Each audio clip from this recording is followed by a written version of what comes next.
Welcome, fellow travelers. Welcome, fellow explorers, back to my living room again today. This just felt right again today, so here we are. So I promised you that we were going to start looking into the book, The Four Agreements by Miguel Ruiz, and we are going to do that today. I just wanted to have a little tiny discussion. So I went to lunch with my husband, who, as I said yesterday, I absolutely adore, and I'm just so grateful for him and for his insight and wisdom into so many things. When I'm an avid news avoider. Avoid it. It tends to just make us put us in our energy.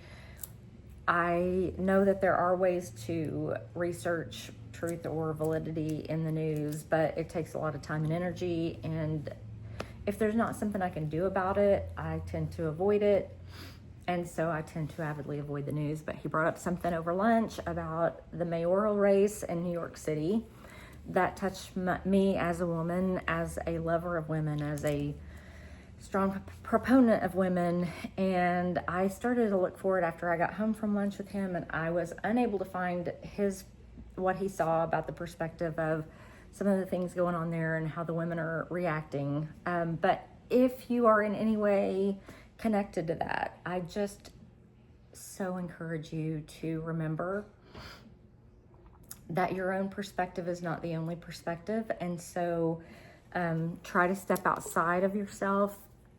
I know it's difficult. I know we are not encouraged to do that. We are encouraged to be fearful on every front, and I think fear is our greatest enemy, especially when it comes to taking care of each other, and especially when it comes to taking care of our fellow women, our fellow ladies, our sisters, our mothers, our daughters, our granddaughters. But I just ask you to step outside your own perspective, whatever your perspective is, whether you are elite and wealthy or whether you are destitute and needy. Step outside and see what the other perspective might be. It makes it easier to come together. So that being said, there was one other thing that as I was searching for that, I did come across. It's about the climate summit, the COP30 summit, and there are some stressors for women regarding that. Apparently there are some hardcore conservative states that are pushing for us to, let me just read what I wrote here because I don't want to get it wrong. Define gender as biological sex. There are concerns that trans and non-binary people could be included in a major plan to ensure climate action addresses gender inequality and empowers women. So obviously I don't have all the facts. As I said, I am an avid avoider of news. I just, again, would encourage us to look to the other perspective. Take the other perspective in mind. Don't get so caught up in your own life and your own perspective that you can't see what other people feel and what they're going through and what they need. As women, I feel like that's our gift. Like, whether you were born with female genitalia or whether you decided later to become female, like, that's, I feel like, a gift that we've been given, and that should be our strength, I feel like. And if you feel like I'm wrong, I'm open to discussion about that. But I just wanted to kind of give us a little heads up about what might be going on in the news, and you probably know better than I do because most people are more informed about the news than I am. I will not in any way try to claim that I have any expertise on what's going on in the news currently. I avoid it because I don't feel like it's necessarily conducive to our supporting each other. But I just want to say, you may not ever come to agree with the other side, but most of us can at least try to experience life from a different perspective than what we were born with. So whatever you were raised to believe, whatever you have come to believe, give the other side a chance. Listen. I'm begging us all as women to listen to each other and respect each other and love each other in spite of our differences. I think there's so much value in other opinions. So End of that. Sorry to bring politics into anything. I consider myself basically apolitical and definitely not an expert on what's going on in the news, because I try to avoid it, as I said. But please, please, please, love your fellow ladies, love your fellow women, love your fellow humanity. We're all a part of the human race. We all have things that we're afraid of. We all have things that we feel we need, and those needs can usually come together. Like, we can usually take care of each other if we will all listen to each other. So just love each other. Okay, so I was kind of glancing over what I wanted to talk about with you regarding this book, The Four Agreements. Don Miguel Ruiz, now one of my amazing heroes in this life. So the Toltecs, as I said yesterday, were men of wisdom. I think they were women and men of wisdom and knowledge thousands of years ago. They were scientists, artists, and they formed a society to explore and conserve the spiritual knowledge and practices of the ancient ones. And I think we could use some spiritual knowledge and wisdom now more than ever. I know things are always hard. I don't want to be an alarmist. I know that things maybe have always been this hard, and we just have chosen to make this is our time of difficulty. But I feel like we could just definitely, and I've read the book. I don't know much more about Toltec than what I've read in this book. I'm definitely interested in it, would be interested in reading more of his books and get more information. But I feel like every word of what was written in this book is applicable to us today. And if we would live by it, it would make our own lives and the lives of everybody that we come in contact with better. So here we go. So 3,000 years ago, there was a human, just like you and me, who lived in a city surrounded by mountains. He was studying to become a medicine man. He didn't completely agree with everything that he learned while he was becoming a medicine man and felt that there was something more. He went to sleep in a cave, dreamed he saw his own body sleeping. So what he saw was the stars, and he realized it's not the stars that create light, but rather light that creates the stars. And he came to the determination, and this is beautiful, everything is made of light, and the space in between isn't empty. Everything that exists is one living being. You guys, we all are connected. I am 100% sure of this. We're all connected. And the light is the messenger of life because it's alive and contains all information.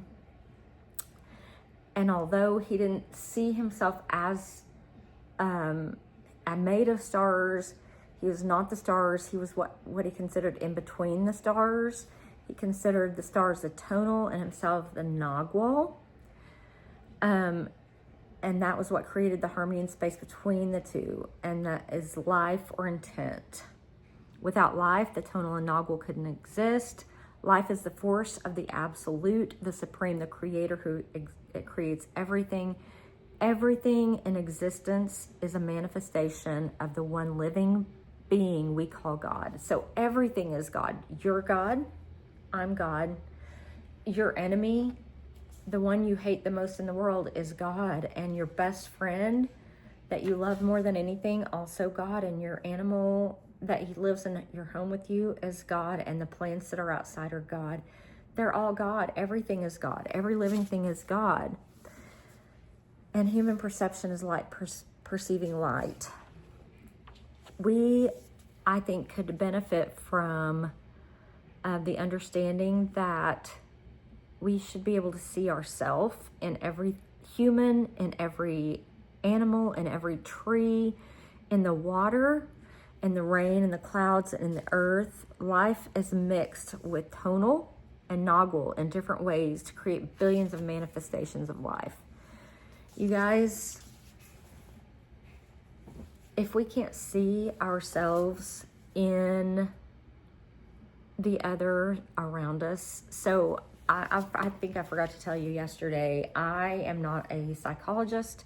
I'm not a scientist per se, although in some ways I think I would consider myself a scientist because I do like test theories.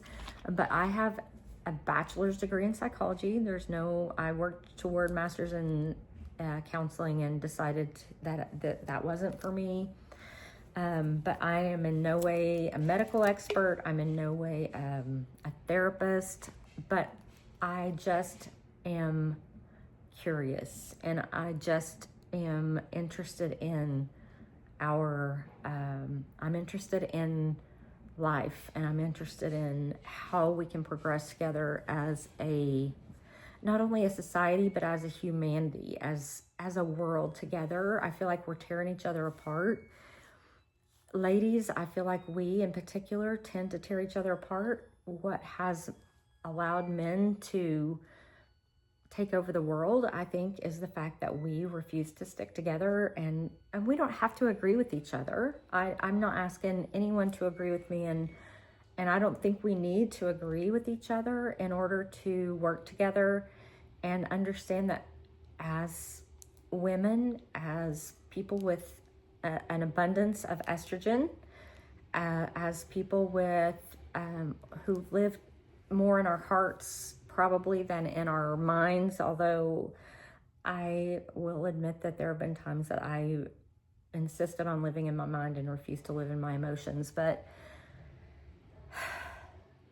we should be able to work toward understanding each other and work toward coming together for the common good, not only of ourselves, but of our children and of humanity as a whole. It's hard for me to imagine that there's a woman out there who doesn't believe that part of the problem we have right now is that we don't have the heart and soul of humanity leading us. We have logic, and logic has its place. I'm not saying that there's no benefit to logical reasoning, but ladies, especially ladies, men, any man who is interested in this at all, we need to understand that logic will only take us so far, and we need to have intuition. We need to have our hearts in the center, because nobody gets anywhere without the hearts. If you think that the men who are leading us are mostly leading us from their logic, stop and look, stop and listen. They're leading us from what they know will work, which is with most of humanity, and particularly maybe with us women, fear and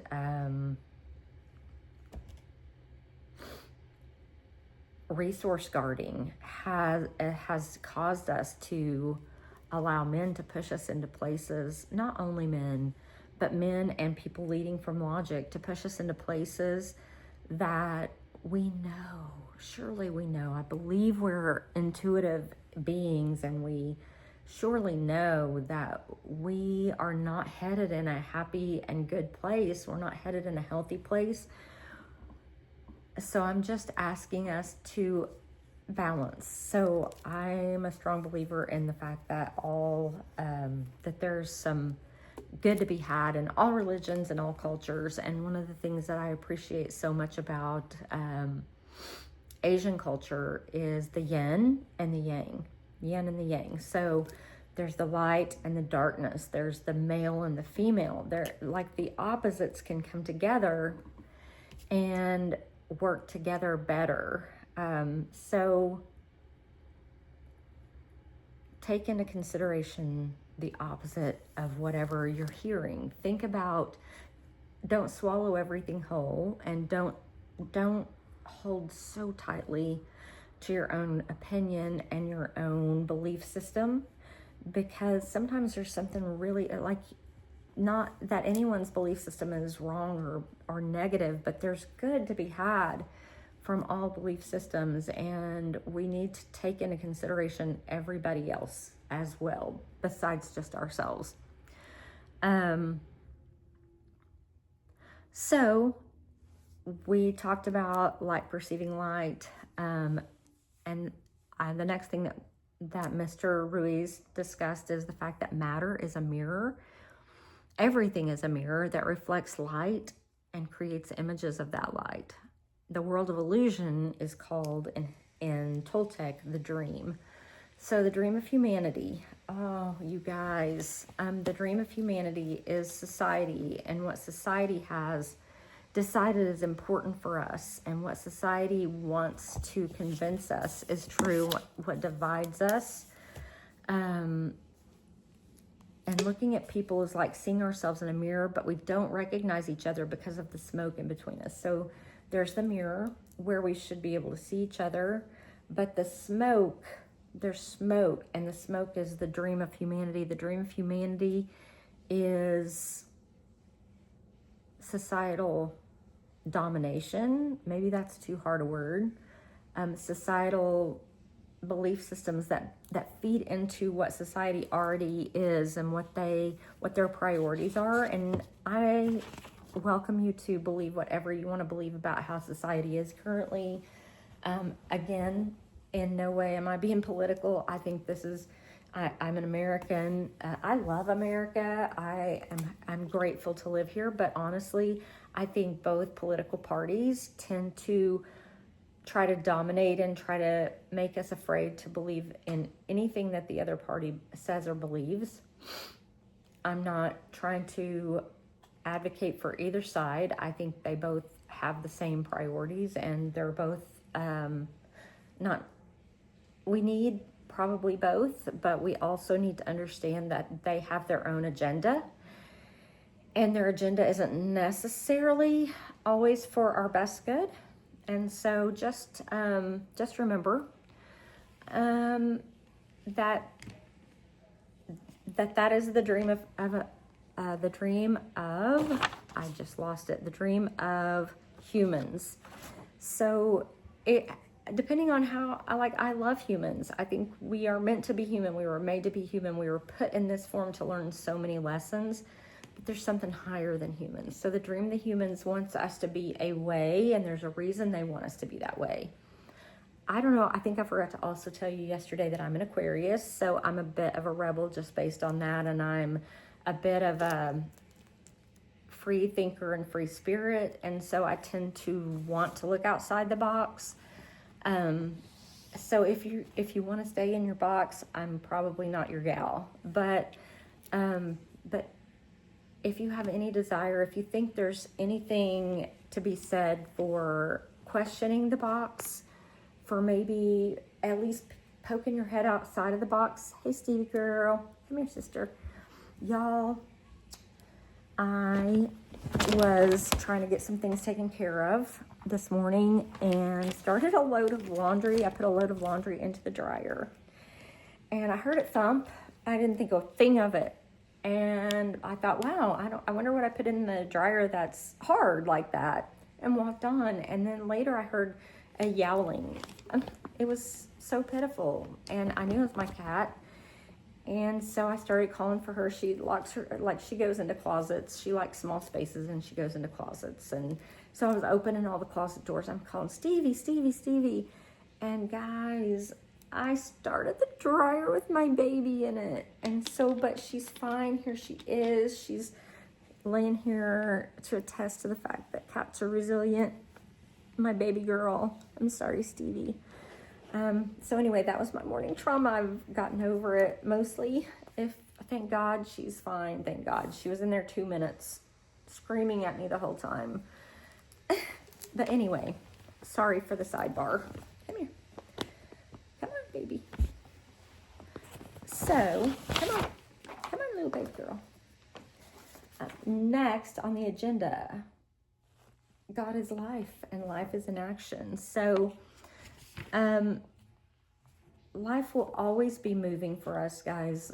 There is never going to be a day when we can just, we all have to take rest, and we all have to know that we can live our lives and know that everything's okay. But God is in everything. God is in the movement that we have. We express our own divinity by being alive and by loving ourselves and by loving others. That is God in us. So anytime we are loving ourselves, and I really wish that I could adequately express how important it is to take care of ourselves. I'm a 54-year-old woman.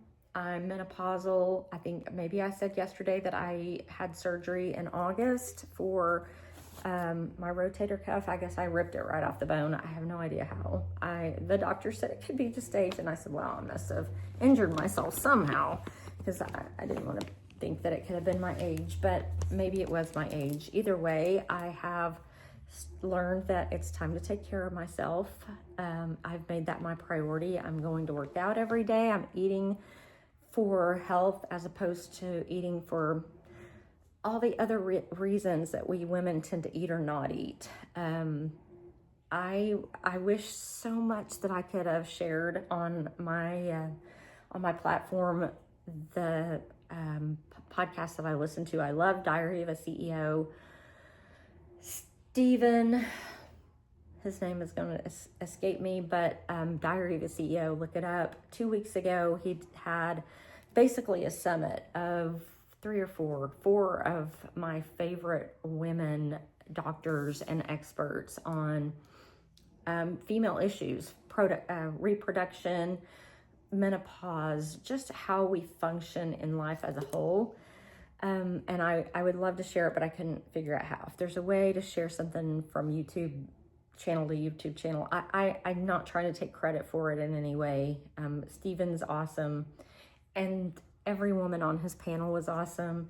One of those being Dr. Mary Claire, who I've followed for a while and who helped guide me to making decisions for myself regarding hormone replacement therapy and some other things. But you guys, go find it. Go find it. It's amazing. And if you are a female, it will empower you and give you so much information if you have any desire to know. I'm all over the place today. I'm sorry. I did not start early. I grew up in the 80s. Maybe that doesn't matter. Probably it doesn't. But I just wanted to be thin. I wanted to be thin, and I wanted to be sexy. Thin and sexy. That was my, those were my two things. And I thought thin made me sexy. And so I was thin, and I've remained pretty much, off and on. I had, ups and downs in weight, but remain thin. But what I've learned is thin is not the answer. Like, be strong, and take care of yourself. Self-care is unbelievably important, and I advocate for it completely, because if you're not healthy and you're not taking care of yourself, we certainly aren't able to take care of others. And I believe we women were made to take care of others. And so take care of yourself. Look, do your research. Eat healthy, eat protein, eat a lot of protein. We need to be eating a lot of protein. And do strength training, because we need it. Our female bodies need strength training. We don't need a lot of aerobic activity, although some doesn't hurt us, but do strength training, because you need your body to be strong. You're not going to live forever. As long as I waited thinking I would never get to a place where I would be worried about whether I could take care of myself. I'm 54 years old. I had a shoulder surgery that reminded me that I'm not, I can be hurt, and I can be injured, and I can become decrepit, and nobody wants that. So take care of yourself. But I also want to remind you that we express our own divinity by being alive and by loving ourselves and by loving others. Like, that's it. That's our divinity. We have, as I said, I believed yesterday, a little piece of God living inside us, and we express it by loving ourselves. So girls, love yourself. Accept yourself as you are. take care of yourself, not because of you're trying to impress anybody else, but because the only way to be who you need to be and to take care of the things you need to take care of is by taking care of yourself first. So there is a word in the Toltec language. It is called puha.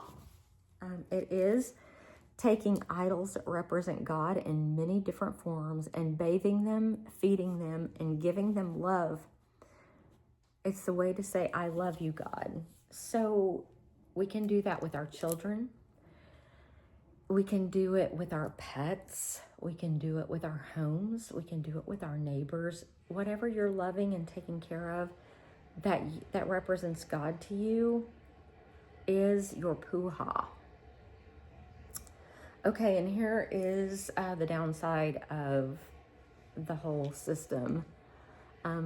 For many centuries, for many, many, many years, there has been what's been called the Book of the Law, the big judge, and the victim. And they keep us from being who we are. We talked a little bit about it. They're a parasite that invades the human mind. So that is the dream of the humans. We are our own judge, our own worst enemy. We tend to think badly of ourselves. We tend to talk badly to ourselves about ourselves. I don't know if you've ever stopped and paid attention to the running dialogue in your head about yourself. Worried that you're not getting enough done, worried that you're not taking care of things the way you should, worried that you don't look like you should, you don't sound like you should, you don't eat like you should, you don't drink like you should, you don't bathe like you, all the things that we do in our lives. Like, we judge ourselves. We're so judgmental of ourselves, and we're the victim. We always don't see ourselves as a victim of our own and other people's, sorry, I dropped my lid, other people's judgments, but we are the victim of at least the belief of other people's judgments of ourselves. And that keeps us from being who we are. This is one of my favorite quotes of all time. I love it so much. Oh, you guys, Don Miguel Ruiz. So his quote is, a Toltec becomes wise, becomes wild, and becomes free again. That speaks to me in a way that I can't even say. So I, as I said yesterday, grew up very conservative, grew up in a conservative home, grew up in a very religious home. It doesn't matter what religion, let's just be honest. Like, the more fundamental we get toward any religion, the more rule-based we are and the less free and wild we are. I was born to be wild and free, and I honestly, truly believe we were all born to be wild and free. We get afraid, and so we just refuse to live wild and free. But I don't know if it's an attempt to claim someone else's identity, but I want to be a Toltec because I love wisdom. Wisdom is wonderful. I read so much, and almost everything I read is to gain wisdom one way or another. But oh my goodness, wild and free, that's where we're meant to live. Like, be wise, but also be wild and free. So he said that there are 3 masteries to become free again. And that is my intent, is to be free again. So let's talk about those masteries that he talked about. The first thing was the mastery of awareness. So again, mastery of awareness, first step to becoming wild and free.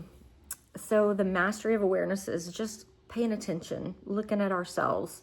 Who are we? Who am I? And what are all the possibilities? There are so many possibilities. I'm currently, I won't go into too much right now, but I am all about possibilities right now. I want all the possibilities available to me. And there were more possibilities at one time in my life because I did not have a lot of, when I was younger, I didn't have a lot of responsibilities. Now I have more responsibilities, and I want to make sure I take care of my responsibilities. But within that, there are still so many possibilities. And I encourage the younger ladies, if there's a younger lady watching, consider the possibilities. Excuse me, sister. Consider the possibilities. Think about what you want your life to look like for the next 40 years, because you're likely going to live. Sorry, sissy, okay? You're likely going to live. I know you're likely going to live a long time, and don't put yourself in a hole that you can't move and be free in. The next mastery is the mastery of transformation. Oh my goodness, ladies, people, humanity. Transformation is hard. Transformation is painful, but transformation is the only way to keep moving forward. And girls, we've got to keep moving forward. It's how to change. It's how we change. Transformation is learning that maybe. So there was a time, there are so many phrases and things, but my religion was deconstructed. My spirituality was deconstructed. I, as a human, because of how important religion and spirituality were to me, I was deconstructed as a human, and it was painful, and I didn't know what to believe, and I was angry at all the people and the system that brought me to the area that I was in that I felt I needed to be deconstructed of. But we're all meant to be there. I now love and appreciate my foundation, even though I don't adhere to it completely today, but I do find value in it. But transformation allows us to change, and it's how to be freed from domestication. And as you can probably see, like in my home, I like some amount of domestication. Like, I like having things that I enjoy around me. I like making things look pretty. I think gender is on a spectrum. So, there are like the women who are just, I would say Martha Stewart, but Martha Stewart's a badass. I don't want to pigeonhole her. There are women who are meant to just be this extremely feminine version of women. And then there are women who are on a very opposite end of the spectrum, but we all have our femininity and we all have our masculinity. So again, the yin and the yang, it's so important. And so there's a certain amount of domestication that's fine. I think of it like pets, like animals. Like, my dogs are way more domesticated, I think, than my cat. My cat tends to really fight against the domestication. And some of us maybe fight against the domestication more, and maybe I'm more cat than dog, although I adore my dogs. But I do get that maybe my dogs are more domesticated. But the way we can become free of the domestication that tends to put us in an area that we don't fit into is through transformation. It's so beautiful and so important. And then there's the mastery of intent. The mastery of intent is God.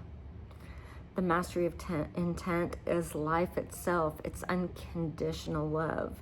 It's the mastery of love.